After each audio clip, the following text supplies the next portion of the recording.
बदला है और इसने काफी बड़ा यू टर्न लिया है। प्रत्युष, कहा 5 और 4 का आंकड़ा था, 8 और 1 का आंकड़ा हो गया। हालांकि आपको बता दें कि शुरुआती रुझान है, इसमें बदलाव भी हो सकता है, इसलिए कहीं जाने की जरूरत नहीं है। जी न्यूज पर नजरें गड़ा कर रखिए। टैली में काफी तेजी से यहां पर बदलाव होता नजर आ रहा है। कांटे की टक्कर झारखंड में देखने को मिल रही है।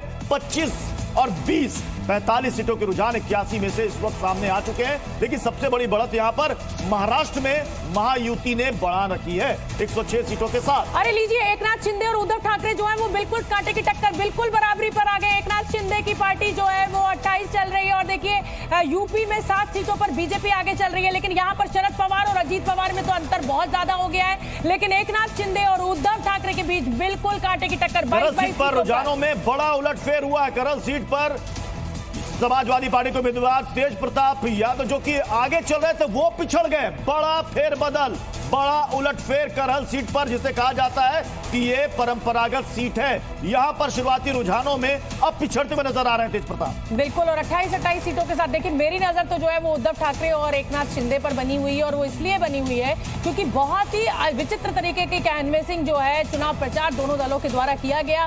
और असली लड़ाई शिवसेना के वोटर के बीच भी थी कि भाई कौन सी शिवसेना अपनी है, बाला साहब के बेटे उद्धव ठाकरे की या फिर बाला साहब के विचारों पर चलने वाले एकनाथ शिंदे की शिवसेना। और इसमें एकनाथ शिंदे और उद्धव ठाकरे बिल्कुल कांटे की टक्कर 28-28 के साथ। ये देखिए, ये यहाँ पर अब आपको बीजेपी और समाजवादी पार्टी 7-2 हो गई है जो 8-1 हो गई थी। तो कुल मिलाकर 202 सीटों का रुझान हमें महाराष्ट्र में मिल चुका है। 108 सीटों के साथ बीजेपी गठबंधन आगे है, कांग्रेस पे 90, महाराष्ट्र में 106 सीटों पर बीजेपी आगे है। लेकिन झारखंड से भी नजर मत हटाइए, 47 सीटों पर अगर हम आंकड़े पर नजर डालेंगे तो 29 सीटों पर बीजेपी गठबंधन, झारखंड मुक्ति मोर्चा लगभग 9 सीटों से पीछे चल रही है अभी बीजेपी से। उद्धव और शिंदे गुट में कांटे की टक्कर है। महाराष्ट्र चुनाव से जुड़ी बड़ी खबर आ रही, दोनों 28-28 सीटों पर आगे। बहुत ही कांटे का मुकाबला, उद्धव गुट और शिंदे गुट। असली शिवसेना कौन, हर कोई ये जानना चाहता है कि लोकसभा चुनाव के नतीजों के बाद विधानसभा चुनाव में पता चलेगा कि असली शिवसेना कौन है। उद्धव और शिंदे गुट में बिल्कुल कांटे की टक्कर चल रही है। शुरुआती रुझानों में दोनों 28-28 सीटों पर बढ़त बनाए हुए हैं। बिल्कुल, और ये देखिए महाराष्ट्र की 204 सीटों का रुझान हमें मिलने लगा है और इसमें से 110 सीटों पर, यानी अब ये 20 सीटों का अंतर हो गया है। तो मैं इसको कांटे की टक्कर कहूंगी। कांटे की टक्कर मैं इसलिए कहूंगी क्योंकि अभी पहले राउंड की काउंटिंग चल रही है और 17 से 18 राउंड की काउंटिंग अमूमन होती है 288 सीटों पर। ये शुरुआती रुझान है, लेकिन 52 मिनट की काउंटिंग इस समय तक पूरी हो चुकी है। ईवीएम का जैसे ईवीएम खुलेगी तो असली जो सही तस्वीर है वो आनी शुरू होगी। ये पोस्टल बैलेट की तस्वीर आ रही है और कुछ जगहों पर ईवीएम खुल भी गई है। लेकिन झारखंड में 47 सीटों के अगर हम रुझानों पर नजर डालें तो बीजेपी गठबंधन ने यहां पर अच्छी खासी बढ़त ले ली है 27 सीटों के साथ। कांग्रेस गठबंधन यहां पर सबसे दिलचस्प मुकाबला चल रहा है। अगर आप टैली पर नजर डालेंगे, ऊपर यहां महायुति ने बढ़त बना ली है 112 सीटों के साथ। नीचे देखेंगे तो कांटे की टक्कर शिंदे और उद्धव गुट में। और ये जो स्क्रीन आपको देखने को मिल रही है सिर्फ जी न्यूज पर स्क्रीन देखने को मिल रही है, क्योंकि लोगों के मन में सवाल होता है कि आखिर कौन गुट कितनी सीटों के साथ आगे बढ़त बना रहा है। तो देखिए, फिलहाल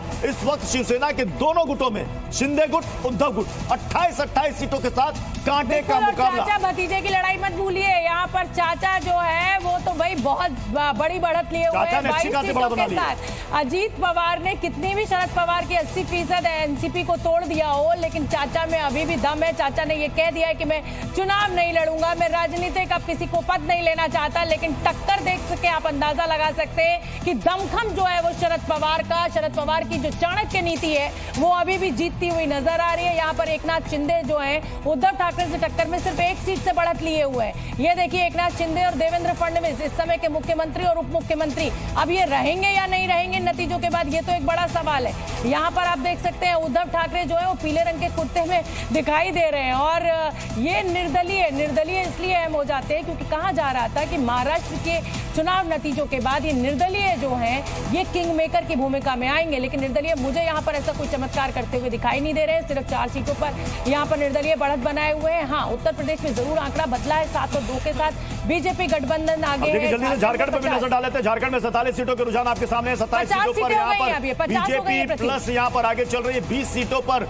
यहाँ पर जेएमएम प्लस। देखिए, आंकड़े बदल गए 30 सीटों के साथ 50 सीटों का रुझान झारखंड का आ चुका है। 30 सीटों के साथ यहाँ पर झारखंड में बीजेपी प्लस आगे चल रही है 20 सीटों के साथ। जेएमएम भी पीछा कर रही है। 10 सीटों का यहां पर फासला है। आपको बता दें 42 सीट चाहिए। यहां पर जो जादुई आंकड़ा है वो 42 सीटों का है, जिसके पक्ष में 42 सीट आ गए, यानी कि सरकार उसकी बन गई। 30 और 20 और ऊपर नजर डालिए महाराष्ट्र 118, 90 सबसे दिलचस्प फाइट नीचे दिख रही है आपको स्क्रीन पर। कांटे की टक्कर बीजेपी का आंकड़ा 120 हो गया है। शिवसेना शिंदे और उद्धव गुट में। बिल्कुल, यूपी की तस्वीर तो हम दिखाएंगे, बार बार हम दिखा ही रहे हैं, लेकिन महाराष्ट्र की तस्वीर क्योंकि बहुत तेजी से बदल रही है, उस पर नजर बनाना ज्यादा जरूरी है। यहाँ पर भी नाक की लड़ाई कही जा रही है। 2 एनसीपी, 2 शिवसेना, कांग्रेस और बीजेपी जो है वो तो पीछे है कतार में। लोकल दल जो है वो आगे बढ़े हुए। समाजवादी पार्टी की शोभावती को इस वक्त पिछड़ते हैं। महाराष्ट्र में कांग्रेस खेमे से बड़ी खबर सामने आ रही है। महाराष्ट्र में कांग्रेस पर्यवेक्षक मुंबई पहुंच चुके हैं। चुनावी नतीजों से पहले अब ये तमाम सरगर्मी आपको देखने को मिलेगी। तीनों पर्यवेक्षक मुंबई पहुंच चुके हैं। डीके शिव कुमार को जिम्मेदारी यहाँ पर दे दी गई है। हेलीकॉप्टर भी बुक हो गया है, कर्नाटक में रिजॉर्ट भी बुक हो गया है। और मुझे लगता है कि इसमें कुछ गलत नहीं है, क्योंकि बीजेपी जिस तरीके से तोड़फोड़ कर देती है और जिस तरीके से वो सत्ता में आ जाती है, विधायकों को अपनी ओर कर लेती है, उसको देखते हुए जो महाअघाड़ी गठबंधन है वो कोई भी रिस्क नहीं लेना चाहता है। 120-88 नाना पटोले फिर से आगे हो गए। बड़ी खबर इस वक्त देखिए, हमने कहा था ना कि ये उलट कभी भी हो सकता है, क्योंकि शुरुआती रुझान है साकोली सीट से जहां नाना पटोले कांग्रेस के अध्यक्ष प्रदेश अध्यक्ष जो पिछड़ते हुए नजर आ रहे थे, फिर से उन्होंने अपनी सीट पर बढ़त बना ली है। साकोली सीट से नाना पटोले अपनी सीट पर इस वक्त आगे हो गए हैं। फिलहाल थोड़ी देर पहले वो पिछड़ते नजर आ रहे थे, लेकिन फिर से उन्होंने बढ़त बना ली। प्रत्युष, कांग्रेस ने राहत की सांस ली होगी, क्योंकि नाना पटोले का हारना कहीं ना कहीं कांग्रेस के लिए, लेकिन मुंबा देवी से सायना एनसी अभी भी पीछे ही है। वायनाड से प्रियंका गांधी आगे है। 25,000 से ज्यादा वोटों के अंतर से इस वक्त वो लीड बनाए हुए। सिर्फ 15 सीटें कम है बीजेपी गठबंधन की। 15 सीटों पर बढ़त, मतलब बहुमत का आंकड़ा जो है, जादुई आंकड़ा, उसको छूती हुई बीजेपी गठबंधन यानी महायुति यहाँ पर दिखाई देगा। कांग्रेस अभी 95 सीटों पर है, लेकिन बीजेपी का जो आंकड़ा है वो बहुत तेजी से आगे बढ़ रहा है। 145 पर यहाँ पर बहुमत होगा और 130 सीटें यानी 15 सीटें, 14 से 15 सीटों की सिर्फ कमी इस समय शुरुआती बढ़त में बीजेपी के खाते में हमें दिखाई दे रही है। झारखंड से भी नजर मत हटाइए, 50 सीटों का यहाँ पर रुझान मिल चुका है। 30 सीटों पर बीजेपी आगे चल रही है। मात्र 12 सीट चाहिए। 12 सीट अगर 30 में 12 ऐड हो गया, यानी कि बहुमत के आंकड़े को आपने पा लिया। उसी तरीके से झारखंड में देखिए बदलाव हो गया। महाराष्ट्र में सिर्फ 10 सीट। झारखंड मुक्ति मोर्चा 23 प्रत्युष, यहाँ पर आंकड़ा बड़ी तेजी से बदला है और 29 पर बीजेपी आ गई है। अभी अंतर जो है 6 सीटों का रह गया है, जो अभी तक 10 से 12 सीटों का अंतर दिखाई दे रहा है। मैं कहूंगा कि जेएमएम बिल्कुल पीछा कर रही है। 29-23 कांटे का टक्कर तो झारखंड में देखने को मिल रहा है। और नीचे भी एक कांटे की फाइट चल रही है। और देखिए इधर 135 हो चुका है बीजेपी गठबंधन का। कांग्रेस जो है उसकी 2 सीटें अभी रुझानों में फिर से कम हुई है, 90 पर आ गई है। अदर्स जो है वो अपना अटके हुए हैं 4 सीटों पर ही। तो 229 सीटों का आंकड़ा से कल्पना सोरेन, हेमंत सोरेन की पत्नी, मुख्यमंत्री की पत्नी कल्पना सोरेन आगे चल रही है। धुले सीट से देख लीजिए शिवसेना उद्धव गुट यहाँ पर आगे है। बुल्लारा से शिवसेना उद्धव गुट। धारावी के रुझानों का भी इंतजार कर रही हूँ प्रत्युष। अभी तक मुझे रुझान धारावी के दिखे नहीं है कि धारावी में किस तरीके की बीजेपी यहाँ पर आगे चल रही है। सीट वाइज आपको बता रहे हैं, महाराष्ट्र के जाट से यहाँ पर बीजेपी पिछड़ती हुई नजर आ रही है।